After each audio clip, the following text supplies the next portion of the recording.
Good morning, everybody. We'll get started here in about 2 minutes. Get started in about 2 minutes.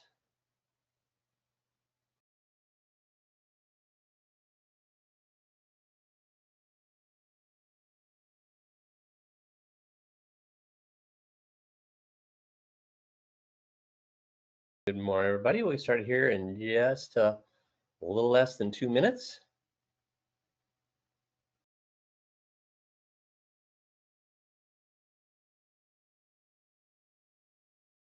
Good morning, everybody. We'll get started in about a minute and a half. We're going to be talking about how to handle tough problems. So if you have a tough problem you want us to use as an example, be thinking about that. I'd be happy to use yours. Otherwise, I'll probably be using the tough problem. I can't get in front of enough people. That's what I'll be using unless somebody else has a problem they would like to talk about.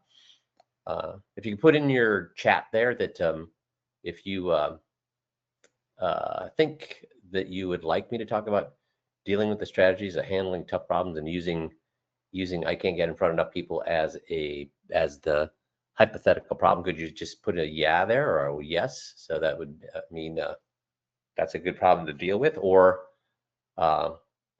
if you have another one, please type it in and we can use yours instead. Start here in about 1 minute.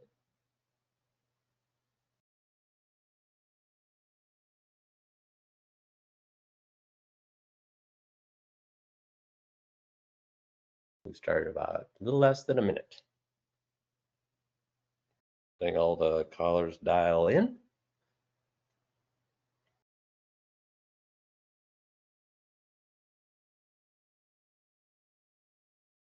Okay, we'll get started. So today I want to talk about strategies to handle tough problems. This can be any problem that you have out there, but so many of us, when we have a tough problem, we start to spin. And when I say spin, I mean we will either throw up our hands and say, I can't deal with this, or we'll be worried more about the problem than the solutions, or basically we can't get off the starting blocks. Or if we get out the starting blocks, we fail so quickly we go right back to the beginning again. So let's talk about how we can deal with tough problems today. Before we do that, though, we're going to talk. I just want to, as a reminder, talk about why I developed the. So this is a pre-topic to the main topic about how to deal with product. So I'm shifting gears here.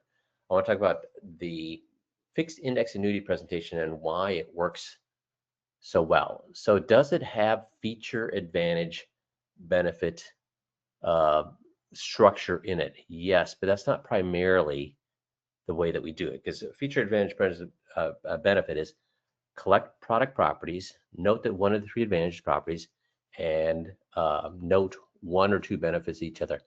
First of all, why will that not work? Do people like change, guys? Do people like change? They do not. They do not. And how have their investments been working for them? Well or poorly? So give me a W for well or a P for poorly. How have their investments been working for them the last 10 years? Well or poorly? W or P? Which one? Yeah, they've been working really well for them. So why would anybody want to change from investments working well for the last decade to new investment? Now, first of all, should they be changing? Heck yeah, because the market is more overvalued than it ever has been. So how is our FIA presentation treat that or different than a feature advantage benefit? Because if all you do is feature advantage benefit, they say, yeah, that's a great feature. Oh yeah, that's a great advantage. That's a benefit. If I really needed something, I'd go ahead and do it. But they're not going to move. They're not going to move. So how is our presentation different? How is our presentation different from just showing the cosmetic features, advantages, and benefits of the FIA? Because that's not what we want to do. We don't want to build one with features, advantages, benefits. They will not move because people don't like change. So instead, what we do is we walk through all the problems that we know annuities have in the client's eyes. What are the problems that annuities have in the client's eyes? Return. Well, it's not going to give me as high a return as my current money manager. That's one. Liquidity. I mean, how am I going to get my money out when I need it? That's another one. Fees. Yep, high fees, right? So those are the three big complaints that people have with annuities is, hey, it's not going to give me as high a return. Hey, I can't get my money when I need it. Hey, this thing has a lot of fees. That's what my advisors told me. So our whole presentation is built around return, liquidity, and fees. So when we talk about return, do we hide the fact that fixed index annuities are not designed to give you market returns? No, we hit it head on. And then we have them. The big difference between a feature advantage benefit presentation and what we're doing with the fixed annuities presentation is we're not doing features, advantage, and benefits. Instead, we're saying, hey, we all know the feature we want, which is a high return. Well, then let's compare it. Let's compare it with your current investments. So your current investments are either a guaranteed investment or a market investment. Let's compare those two things when it comes to return to what? The Warren Buffett option, the FIA option. And all we do is we walk through, say, hey, market's good, market's going to do better. Market's poor, fixed is going to do better. In fact, this Warren Buffett option will never be the best place to be. Now, we're not telling them that, we're having them tell us.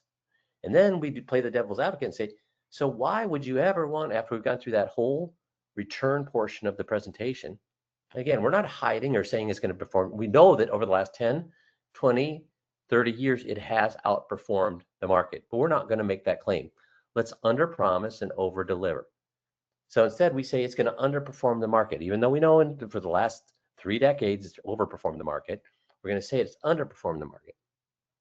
And then we have them explain to us, well, then why would you ever want to be in the Warren Buffett option when it's never the right place to be? Well, because it's never the wrong place to be. Yes, and when I'm retired, I'm more worried about being in the wrong place than I'm about being the right place. I'm fine with being in second place when it comes to my investments in retirement. I just never want to be in last place. So we handle the return as comparison. Compare it to all the other ones. Say, okay, market, guaranteed, Warren Buffett option, which would be the best? Warren Buffett, and why? We have them explain why. Then we go into the liquidity. And they'll tell us that, wow, the Warren Buffett option is actually more liquid than my money manager. Wow, my Warren Buffett option is more liquid than I would ever absolutely need. And then we go into fees and they say, oh, the Warren Buffett option is by far the most fair way to treat fees.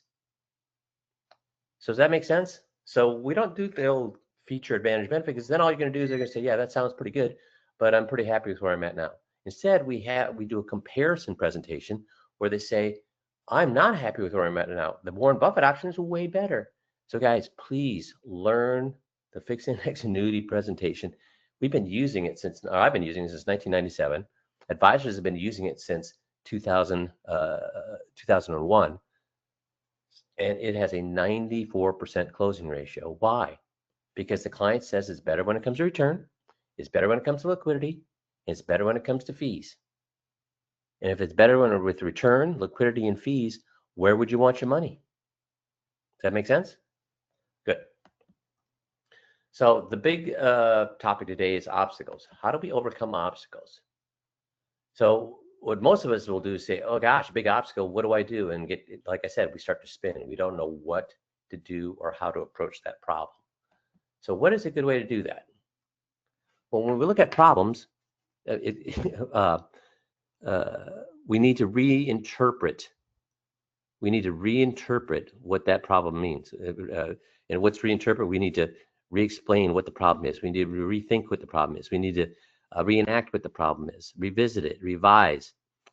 These are the things that we need to do in order to get off that sit and spin mentality. So don't look at a problem as I can't do it. Oh no, this is terrible. Oh, it's impossible to overcome this problem, or just start to get a lot of static. So as a comparison, I want to use And this is a great comparison for right now. What happened, guys? What happened at the end of the regular NFL season? What happened at the end of the regular NFL season? So in your chat, please tell me what happened. How many coaches were fired? How many coaches are fired? A lot or a little? I mean, it was a slaughter, right? So many of the coaches were fired. So, uh, why did they do that? Why did management fire everybody? They is that the best way to do it? Okay, I mean, one of the things they could do is shake up the roster. I guess you could do that. Trade players, yes, or fire the coach. So what did they all do? Well, there's some trades going on. They didn't really shake up the rosters that much, except due to injuries, but most of them fired the coach. So does that really solve the problem, guys? Does that really solve the problem? I'm going to change my screen here a little bit so I can see what's going on. So did it change the situation? I guess it did. But did it change the attitude toward the situation? Maybe. Did it change did it remove themselves from the situation? No, the team is still losing. So we want to instead handle huge problems in this way, not in the way of firing a coach. If I can get back here, because firing a coach does not change anything. Instead, we want to change the situation, change our attitude towards the situation, and remove ourselves from the situation. So how do we change our attitude? So again, I didn't see anybody that wanted to talk about any other problems. So how do we, oh, wait, I'm on the wrong, there we go. Oh, guys, I'm sorry. I was in the wrong window to see you're answering my question. So I apologize for that. Let's see over here. And I'm going to get down here. Thanks for, oh, guys, you guys have been awesome this morning answering all these questions. So I'm going to move up here and see if somebody came up, because I was on the wrong screen here to see if people, nope, nobody. So you're all, it looks like you're okay with me using, I can't get in front of enough people as a problem. Cool. So I have to, first of all, change my attitude about the problem, which in this case, if we're going to use, I can't get in front of enough people, I have to change my attitude, which is instead of defeat, oh, this is so terrible, marketing no longer works, all my competitors are doing the same thing. I tried this once before and it was a big failure. There's no sense, nothing really works out there anymore. Everything has changed. People are jaded to marketing. Nobody, guys, guess what I was saying back in 1997? Those exact same things. I was saying, oh, the marketing's too expensive. Oh, I've tried that and it didn't work. Oh, people are jaded to this kind of marketing. Oh, nobody's going to go to a seminar. Oh, all they want to do is come and eat my food and they're just plate lickers and tire kickers. Oh, guys, I was saying that in 1997. And you're saying the same thing, or advisors say the exact same thing today. Things have not changed. They're the exact same as they were 30 years ago. Exact same as 30 years ago. So first of all, you have to change your attitude about the problem, because people have been saying this is a problem for 30 years, and I'm sure longer than that. And that's not going to help you with your problem. So first of all, what do we not want to do? We don't want to do we don't want to do what other advisors do, which is telling, selling, preaching, teaching. Can't do that. We need to turn our knowledge into action. So what do we know about not getting in front of enough people? What do we know about not getting in front of enough people? Well, we know that people have been saying it, advisors have been saying that for 30 years. I can't get in front of enough people. We know advisors have been doing seminars for the last 30 years. And guys, what kind of marketing do the most successful advisors do? What kind of marketing do the most successful advisors do? Seminars. I'm not telling you you have to do seminars, but I'm saying the most successful advisors back in 1997 were doing seminars, in 2000 were doing seminars, in 2010 were doing seminars, in 2020 were doing seminars, in 2025 were doing seminars. That are the people who do the. So obviously, when I was telling myself, geez, seminars don't work anymore, that's wrong. When the most successful advisors are doing seminars. And guys, we have 2 seminars that work extremely well. And remember, I've told you how you can get people, again, 80% plus people in live seminars to make appointments with you. Does anybody remember how we do that? Does anybody not remember how do we do that? Does anybody want me to remind you how to do that? How do we get 80% of people to make appointments with you? Very good, Nick. Nick said, use their names. We treat them as we would in a 21-point checklist one-on-one presentation. When we look at the audience, every slide is not, we're not telling, we're not selling, we're not preaching, we're not teaching, we're asking questions. So at every slide, I ask a question. And then when somebody answers, I say, that's right, Agnes. Agnes got it. Did everybody hear what Agnes said? She nailed it. Blah, blah, blah, blah, blah, blah, blah. Very good, Agnes. Awesome. Click the next slide. Ask another question. Boom. Bill. Say that again, louder. Awesome. Bill, you got it. You nailed it. When you do treat every slide like a question and you reward people for answering those questions with their first name, you will get 80. I've never heard anybody that has sent me a tape of a seminar where they did that on every slide, asked the question every slide and used people's first names that they did not get 80% plus appointment ratios. And do you remember when I've talked about why that works? So if you go to a party and the party's terrific, you leave thinking but the host never really sits down and talks to you. You still love the host. He invited you, great party. But the difference is if you go to a party and the host just 2 or 3 times during the 2 or 3 hours you're there, just stops and has a 30-second conversation with you. Mike, you having a good time? Hey, I heard you changed jobs. Hey, what's happening with your son, Bill? Oh, you know what? My wife's got waving me down. It looks like we're running low on beverages. I'm going to go. No, go ahead. Just having 30-second conversation like that changes my whole attitude about that from yeah, that's a great guy to wow, I really love that guy. And that's what happens when you just have little 20 or 30-second conversations with everybody in the room while the presentation is going on. It turns into 80% appointment ratios. So we know that knowledge is there, but it doesn't work unless you turn it into action. So when you have a problem, you have to start using your knowledge. And guys, what kind of tools do we have today? So I'm talking about right now, not getting in front of people, but let's just talk about problems in general. How difficult is it to find information about any problem you may be having today? What are some tools you could use to increase your knowledge rapidly within 24 hours, within 12 hours, within 4 hours, within 3 hours, becoming an expert almost on any problem you may have? What tools do we have?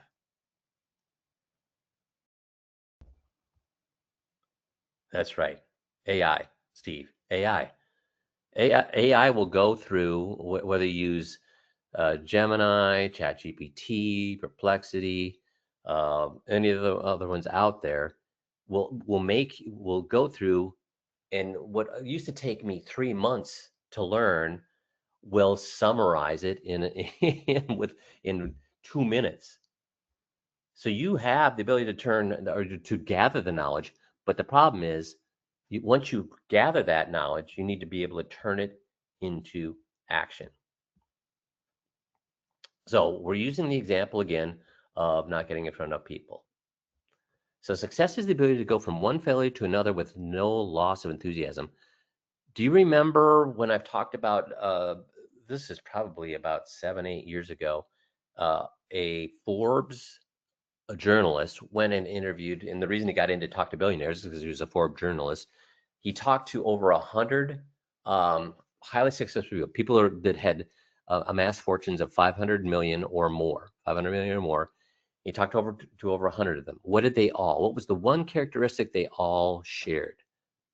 I mean, some were charismatic, some were shy, some were brilliant, some were less than brilliant, they had expertise all over the place, but what was the one characteristic that 100% of them had? Does anybody remember? I guess I haven't talked about this for a while, but um, anybody think about what that one characteristic had? Look at this slide. Success is the ability to go from one failure to another with no loss of enthusiasm. There's a big hint on what the characteristic that all these billionaires had. Some good answers here. Persistence, absolutely, Andre. Yes, perseverance, Nick. But it's a very particular perseverance. Attitude, you're all right. Attitude, perseverance, and persistence. That all applies to what their characteristic was, which is they all had failed. They all had failed at the exact same industry that they ended up being successful at. So if they failed at if they built their fortune through pharmaceuticals, they failed in the pharmaceutical industry. They didn't fail in the dry cleaning industry and then the carpet cleaning industry and then change to the pharmaceutical industry. No, they failed in the very industry they succeeded in. So by failing in the pharmaceutical industry and then failing in the pharmaceutical industry and then failing in the pharmaceutical industry, guess what they were doing? The very things that Andre, Steve, and Nick said, which is they never gave up, they persisted, they persevered, they had the positive attitude, and what they did is they said, I know what made me fail in the pharmaceutical industry, and I'm going to change, not fail that way. I may fail again, but I'm not going to fail that way. And then they failed again. Oh, I'm not going to fail those 2 ways. Failed again. I'm not going to fail those 3 ways. And boom, then they hit it. And that applies to me. I went from failing. Remember, 8 years in the industry before I finally succeeded. 8 years in the industry before I finally succeeded. Edison is a great example of that, Steve. You're absolutely right. I mean, what was while I'm moving along, Steve, you might know, since you know Edison, what was his famous quote that he's known for about persistency? And I'll keep going on and see if Steve or somebody can remind me of what that famous quote that Edison had about failing. So even I've had this exact same thing. Creating the 21-point checklist, which is really the whole lever to my success, was based this way. I didn't create the 21-point checklist. I failed and fixed and failed and fixed. I tried something, didn't work. And remember, I was recording all my meetings. I listened to it, say, oh, that didn't work. I'm going to try something else. That didn't work. Okay, that problem's fixed. Now I'm going to go to the next problem. That didn't work. That didn't work. Oh, that problem's fixed. And I fixed one problem after another problem after another problem. The reason the 21-point checklist works phenomenally is because what? I didn't build it. The clients did. The clients basically told me what would work, what wouldn't work. 1,000 ways if it won't work. Yes, he said he just learned 1,000 ways that not to make a light bulb. That's right. Thanks, Andre. Thanks, Steve. So he did not succeed the first time he tried to make a light bulb, Edison. He found 1,000 ways not to make a light bulb before he finally figured out the way to make a light bulb. Now, the great thing that you guys have is what? You have a system that I failed until I finally fixed. Now, I had fixed it for myself. So in 2000, when I started coaching other guys, it was another probably a couple years before we worked all the kinks out. So it worked not just for Mike, but worked for every single person. So guys, when you follow the system, if you for a presentation, for a public seminar, if you are taping that and you have asked questions to everybody in the audience on every slide, so you've used their first name, and you don't get an 80% plus ratio, even though I'm retired, contact Dan, contact Jerry, contact Nate, and I will listen to that tape and figure out, even though I'm retired, I love talking about this stuff. I'll listen to that tape and figure out what went wrong for you. If you've done a 21-point checklist and used the scripts that I've laid out and it does not work, I'm more than happy to listen to that tape, even though I'm retired, to help you figure out what went wrong. Why? Because, well, first of all, I love doing this. And second of all, I'd be interested to know why it's worked for 27 years and all of a sudden it did not work for you. So you have the advantage. You do not need to fail. I failed for you. And we had the first couple of years in 2000, 2001, where we had advisors failing, not as bad as they're failing before, but still working out the kinks to the system so it worked for everybody. This has already been taken care of for you. So we've created a successful system by failing. And here's the great thing. Now, let's say that you have attempted to do a seminar and you didn't get those the 80% point ratio. Let's say you did a 20-point checklist and you did not get them to agree to move all of their money. Well, then you failed, but you shouldn't have a loss of enthusiasm, because if you've taped it, why should you be enthusiastic? Why should you be enthusiastic if you've taped it? I failed, but guess what? I'm going to go listen to the tape, figure out what I did wrong so I can fix it. I am that much closer. I'm that much closer to success. Does that make sense? So success is the ability to go from one failure to another with no loss of enthusiasm, because you know that I can learn from that failure, which means I'm that much closer to success. And 2, don't overthink it. Don't overthink it. So if let's go, again, I was going to use let me go back up. We're going to use not getting in front of enough people as a problem. So if I've failed in not getting in front of people, if I failed with one marketing technique, whether it's I've tried to do a live seminar, it did not work. I tried to do a webinar, it did not work. I tried to do a postcard campaign, it did not work. I tried to do, well, you need to look at that failure as something that I can learn from. Why did it not work? Now, we're saying here, don't overthink the problem. So you do need to analyze why, the data. What was my response rate? Once I had the response rate, how did I treat the people that did respond? What was my success rate there? You do need to analyze the data. So is analyzing the data, what's the difference between analyzing the data and overthinking it? What's the difference between analyzing the data, which you have to do, or you're not going to learn from your failure, and overthinking? Overthinking means what?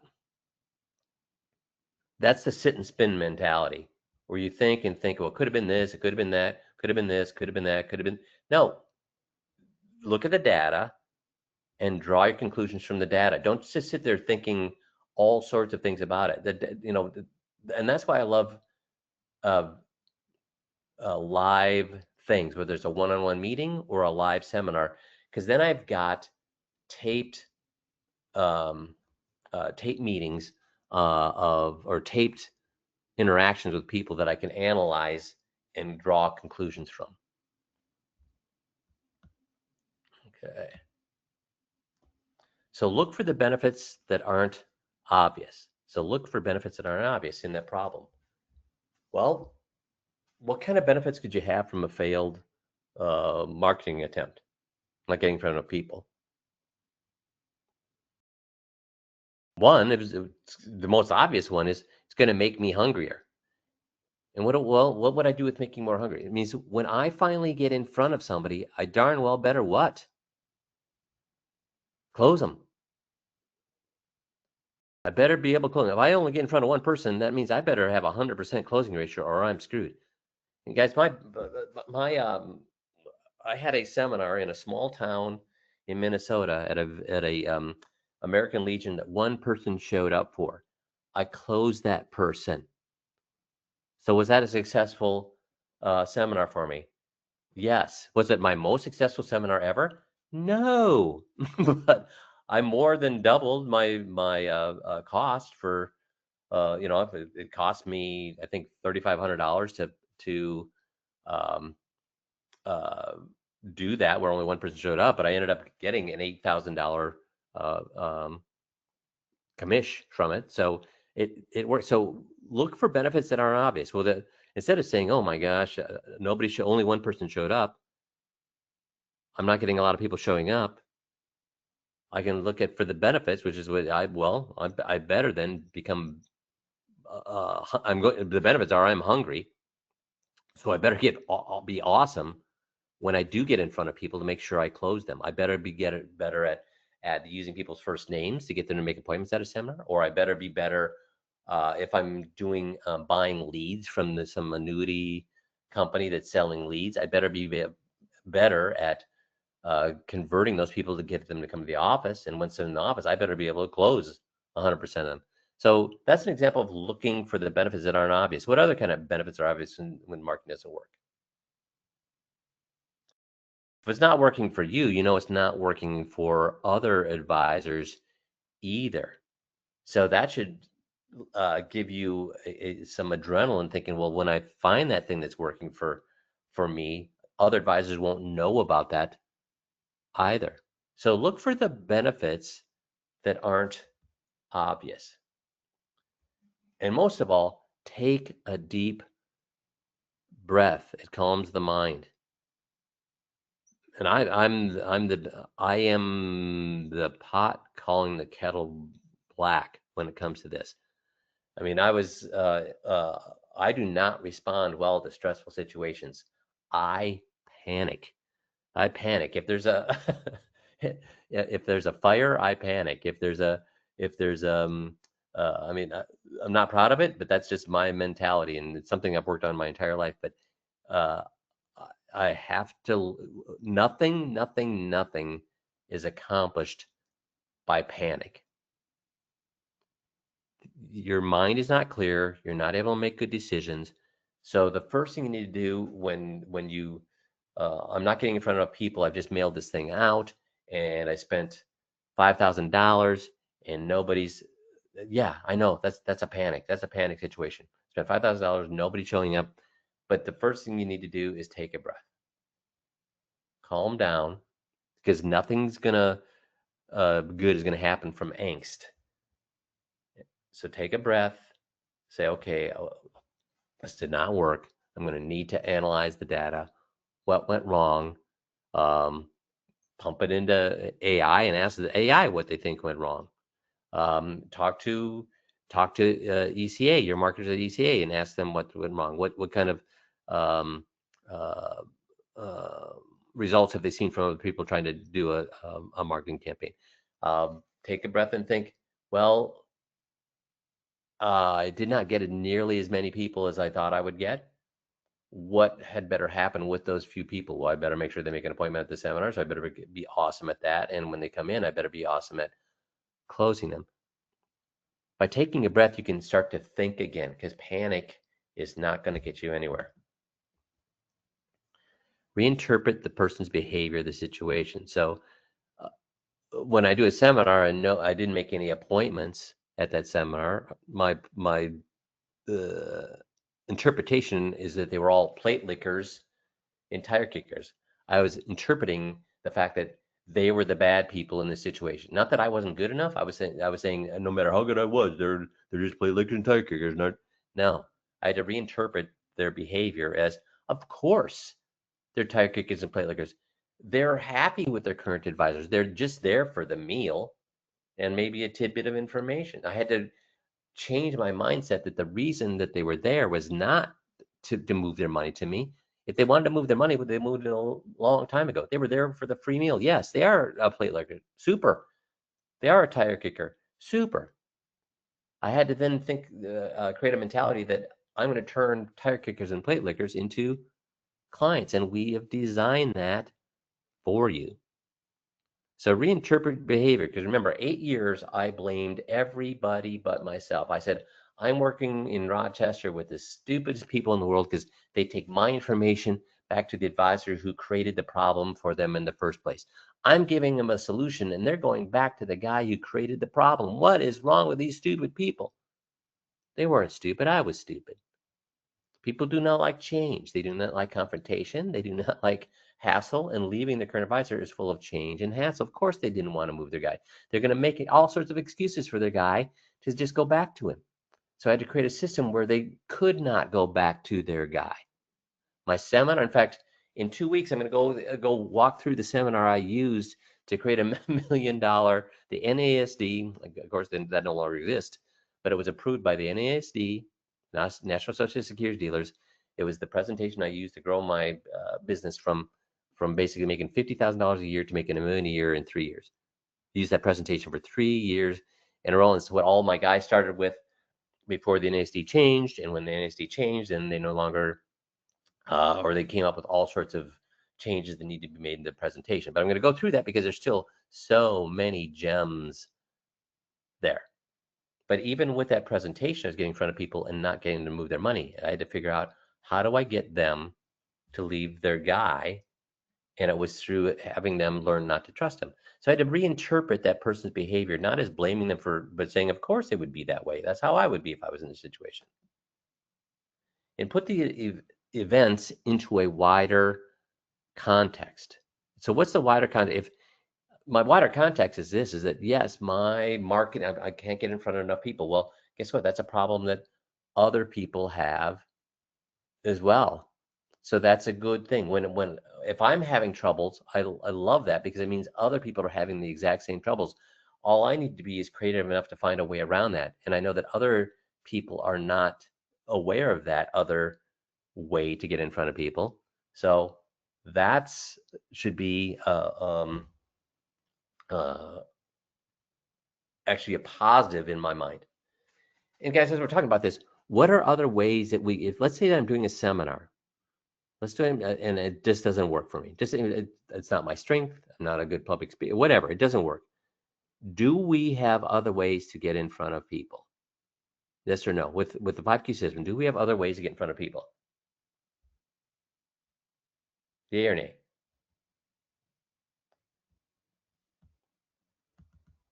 Yes.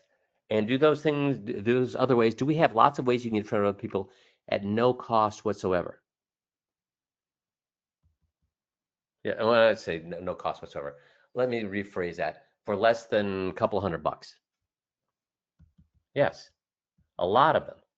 So how many of you have created a client advisory board and then used that to create referrals? A client advisory board costs you basically donuts and coffee or box lunches.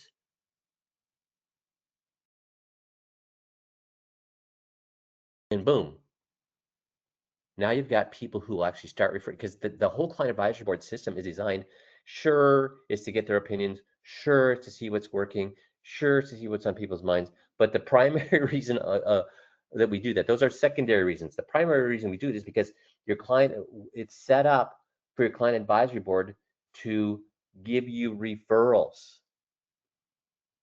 And if you have a client advisory board of 8 people, those 8 people, let's say half of them give you no referrals, but the other half give you referrals. Those are, and the other half, the other 4 people give you 3 each. That's 12 referrals. What, guys, how many of you would kill for 12 referrals in a 3-month situation?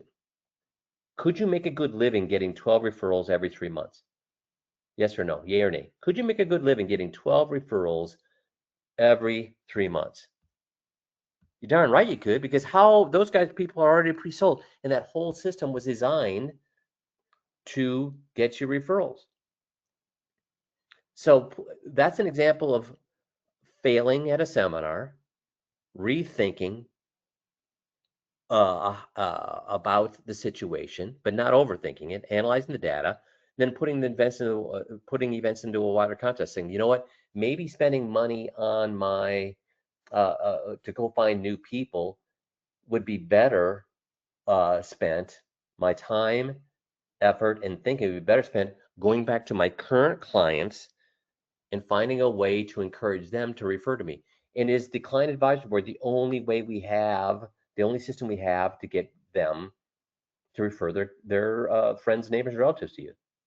Can anybody? No, it's not. Can anybody give me another system that we have besides the client advisory board that's designed to get them to refer their friends, neighbors, relatives to you?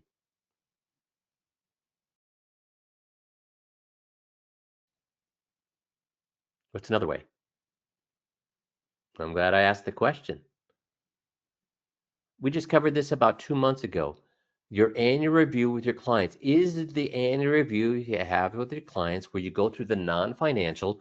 Do we have a script? Every time you go through the non-financial things with your current clients, do we have a script that gets them to refer their friends, neighbors, or relatives to you? Yay or nay? Yes, we do.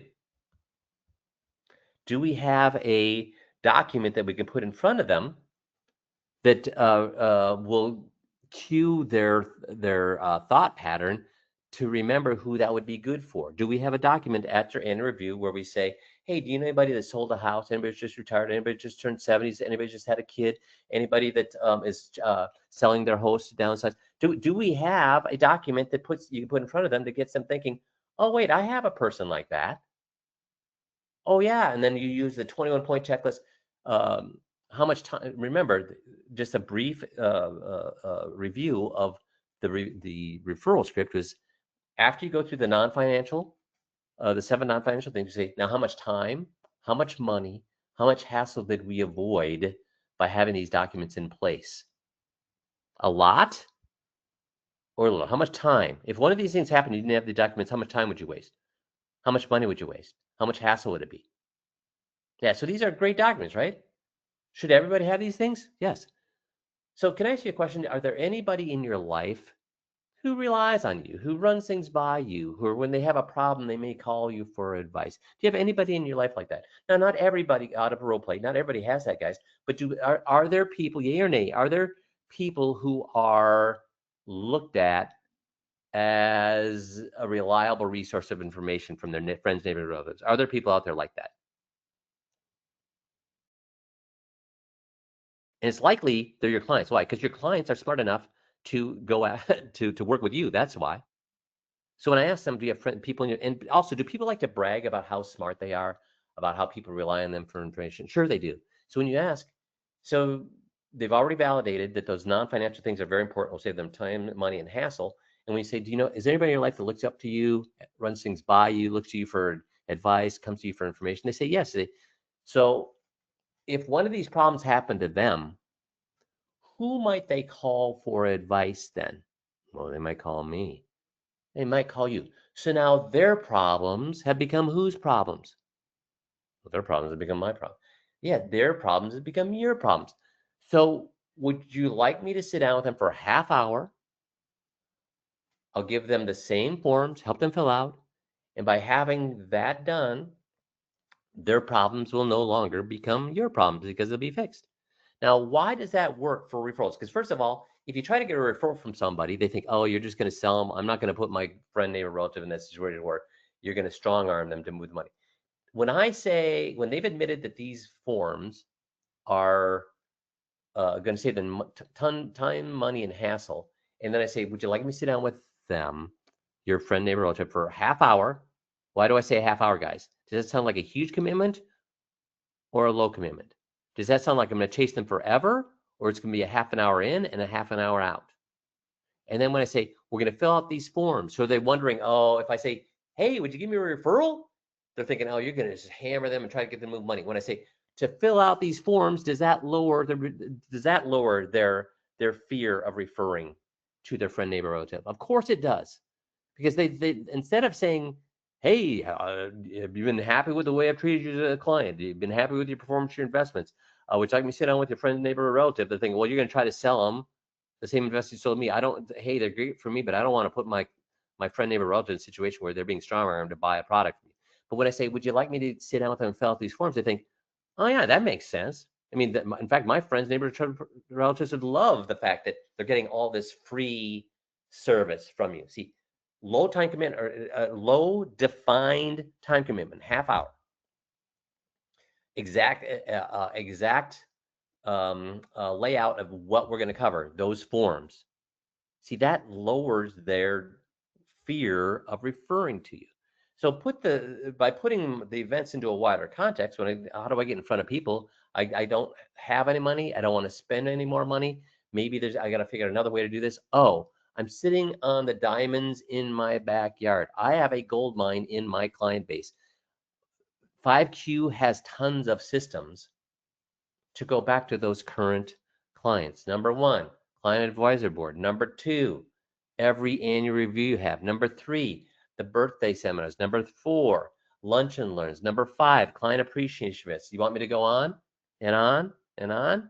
We've got like 10 different things so you can go back. In fact, there's coaching calls saying mine your circle of influence on how to go back to your current client base and create all sorts of business at very, very low cost to yourselves. Put your problem into a wider context and you come up with all sorts of better solutions. Oops.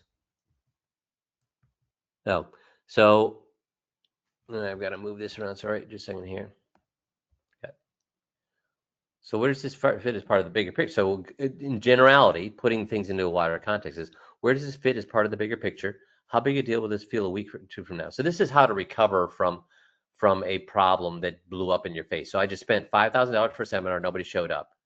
So where does this fit in as part of the big picture? Well, maybe I don't want to do any more marketing. How big a deal will this feel like in a week or a month from now? A week is still going to be painful. A month from now, kind of painful. 6 months from now shouldn't be painful. I mean, I've forgotten about it. Just life happens. How much is this really affecting my happiness? Again, right now, a lot. But if that happens, or if you're healthy, if you, let's say you spent $5,000, nobody shows up, or you fail, the seminar fails, should that be affecting your happiness? I mean, if you've got a health, you've got a good family, you've got friends, it's not really it's gonna hurt, but it's not affecting your overall happiness. So you have to reevaluate and put the problems into a wider context. How would this situation look to someone else looking in? Well, what I just kind of did that, didn't I? I've looked in, said this is a problem, but did we use that problem as, well, maybe I need to approach getting in front of people in a different way. So looking in, I'm saying, yeah, I'm sure it's painful. You spent $5,000, nobody showed up. Well, then you better explore other ways that cost you nothing to get into a place where you can spend more money again. And shift to seeing what's there instead of what's not there. So we just did that, right? With the seminar didn't work. Well, what's there? I already have a good client base. I've been in this business many, many years. I've got many, many clients that are happy with me. Why aren't I leveraging them? And then you say, what's my next step? Well, replace the habits that hold you back. First of all, what's a lot of people's habit when they have a failed? What do a lot of people do? Your cohorts, or maybe you've done it in the past. I know I did it. When you had a marketing situation fail on you, what's a habit that I would fall into? I just spent $5,000 back in 1997. Spent $5,000, got in front of 30 people, and made 2 appointments and didn't close any of those. Yeah, I blame them. Very good deal. That's the first thing my habit I got into, is I blame the people. What else is a habit I get into when I had a failed marketing situation? I'd become a tortoise, which means what? I'd pull into my shell and do what for the next 6 months? So instead of looking for other opportunities, I would say, man, that failed. I can't afford to spend any more money. I better just do nothing for the next 6 months to recover from that. I'll just let the income that I have from my current clients trickle in over the next 6 months, so I can finally maybe build enough in my bank account to do this again. So that's 6 months of wasted time and effort that I could have used on other projects that would have found me new clients.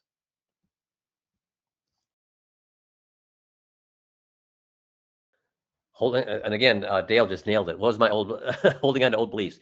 The reason this marketing failed is because people are just tire kickers. People are just plate lickers. The reason this market failed is that seminars no longer work. The reason this failed is that every other advisor is out there doing this.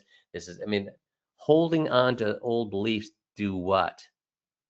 Nothing. And as Steve pointed out earlier, we have a tool now that you can become extremely knowledgeable in any situation you want with AI. So obviously with AI, you always have to check the veracity, or the double check to make sure it's true. But it's taking research that used to take you 3 months, and you can do it in 10 minutes. So don't hold on to old beliefs. Find out what the research out there is saying about you, about what your belief is. Is it true? Is it not true? Are there ways around it? Are other people having successes? And don't, I mean, the negative talk is, oh, I can't do any public speaking. Guys, how many of you have heard my story, or would want to hear the 1-minute story of my first public speaking? Does anybody know what happened the first time I was going was going to public speak? What happened the first time I was going to speak in public? Anybody remember?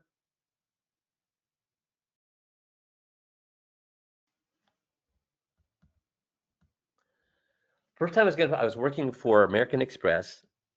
Back then it was called IDS. And IBM was laying off, and the local community, IBM was a huge presence. They were going to be laying off a huge amount of their workforce. So IDS had been hired by IBM to give seminars to them. So then the IDS hired a coach to come in and teach us how to do public speaking. And this coach was a total, pardon my French, asshole. Because he said, okay, we're going to come in here, we're going to have people do 5-minute presentations, and we'll look at their strengths and weakness. First of all, this guy was not a financial advisor. He was a drama coach. So that tells you a little bit about him. So he had a big chip on his shoulder, I think, because he knew how much money we made compared to how much money he made. And he had people go up there for 5 minutes to present, and he didn't look at the positive and negatives. He found no positive thing that anybody did. He's going down the row. There was 7 of us down the row. You go first, you go next. And every time somebody would go up there, they'd talk for 5 minutes, and then he'd spend 10 minutes just tearing them down. Not a single positive, just tearing them down, tearing them down, tearing them down. So by the time you got to the 4th person, my heart rate, my blood pressure were through, and I fainted. They had to call EMTs because I hadn't even spoken yet, and I fainted with fear of going up there because that's what this guy's going to do to me. So I am not a public speaker. Well, I am now. Prior to getting this business, I was not a public speaker. I was afraid to death of public speaking. I was afraid to death of people constantly judging me when I was up there. I was afraid to death of every experience I had public speaking was terrible, terrible, terrible. And I was afraid to death to the point where, I mean, they they called the EMTs. Now, how did I get better? Well, first of all, I quit having negative self-talk, and instead said, I'm going to learn. So I read a lot of books on how to public speak, and I started out small.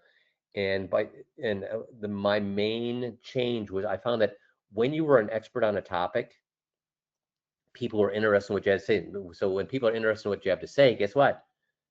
They're not judging you on the way you comb your hair. They're not judging you the way that you look. They're judging you on what the information you're giving them. And the better your material was, the more interested people were in your material and less interested in you. And also, they started to look up to you as the source of that material and as an expert.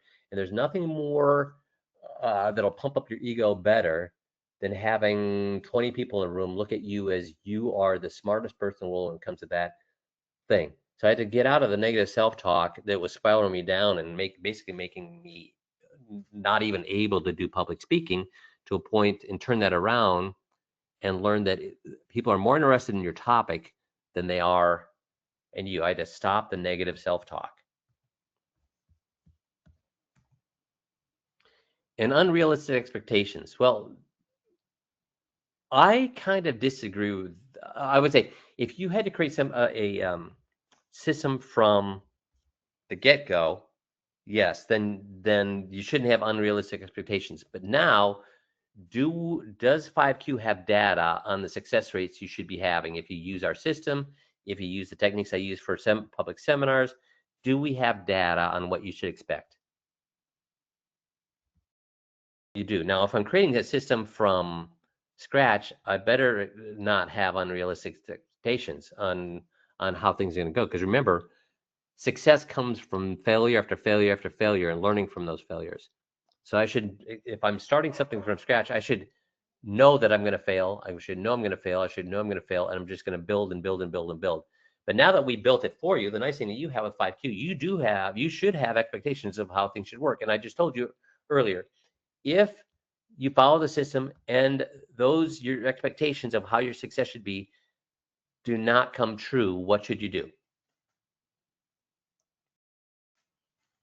What should you do?